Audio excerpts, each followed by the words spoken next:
বন্ধুরা, এখন আমি সেই শহরে আছি যেই শহরে ইউসুফ আলাইহিসসালাম ওনার জীবনের বেশিরভাগ সময় পার করেছেন। এমনকি এই শহরের ফেরাউনই ছিল পৃথিবীর প্রথম ফেরাউন যে ইসলাম ধর্ম গ্রহণ করেছিল।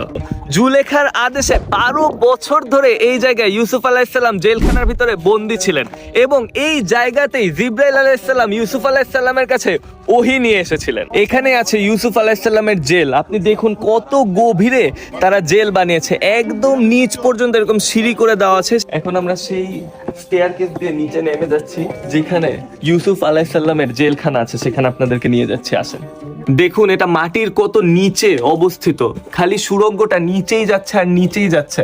আমরা এখন সেই মাটির ভিতরে ঢুকে যাচ্ছি, সেই উপর থেকে আমরা নেমে এসেছি। এটাই সেই জেলখানা।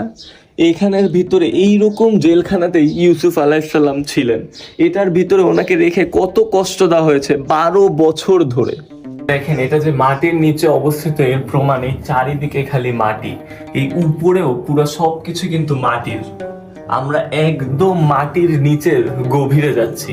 ওই গেটের কাছে আমরা যাব, ওইটার ভিতরে আরো অনেকগুলো জেল ছিল। এই যে দেখেন, এইটাও একটা জেলখানা ছিল। ওদের রাজপ্রাসাদের ছাদগুলা ছিল অনেক উঁচু, কিন্তু দেখেন জেলখানার ছাদগুলা কত নিচু।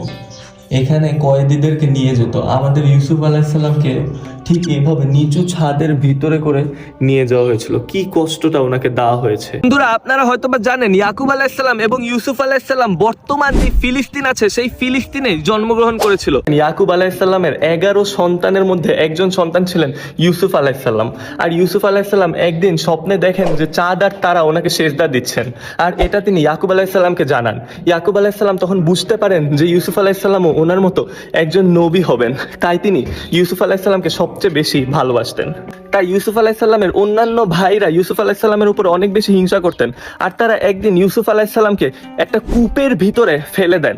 আর তখন সেই সময়কার বণিকরা সেই কূপের ভিতর থেকে ইউসুফ আলাইহিসসালামকে খুঁজে পান এবং তাকে সেই প্যালেস্টাইন থেকে মিশরে নিয়ে আসেন এবং মিশরের তখনকার প্রধানমন্ত্রী আজিজের কাছে দাস হিসেবে বেচে দেয়।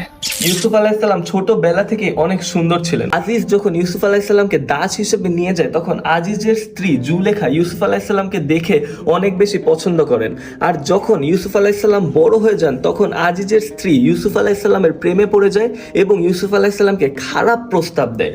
কিন্তু ইউসুফ আলাইহিসসালাম সেই প্রস্তাব প্রত্যাখ্যান করে এবং ইউসুফ আলাইহিসসালাম এই প্রস্তাব প্রত্যাখ্যান করার কারণে জুলেখা মিথ্যা অপবাদ দিয়ে ইউসুফ আলাইহিসসালামকে কারাগারে বন্দী করে। ইউসুফ আলাইহিসসালামের একটা স্পেশাল পাওয়ার ছিল, তিনি যাই স্বপ্নে দেখতেন তাই সত্যি হয়ে যেত। তাই তিনি খুব জলদি অনেক বেশি পপুলার হয়ে যান, এমনকি অনেক মানুষ ওনার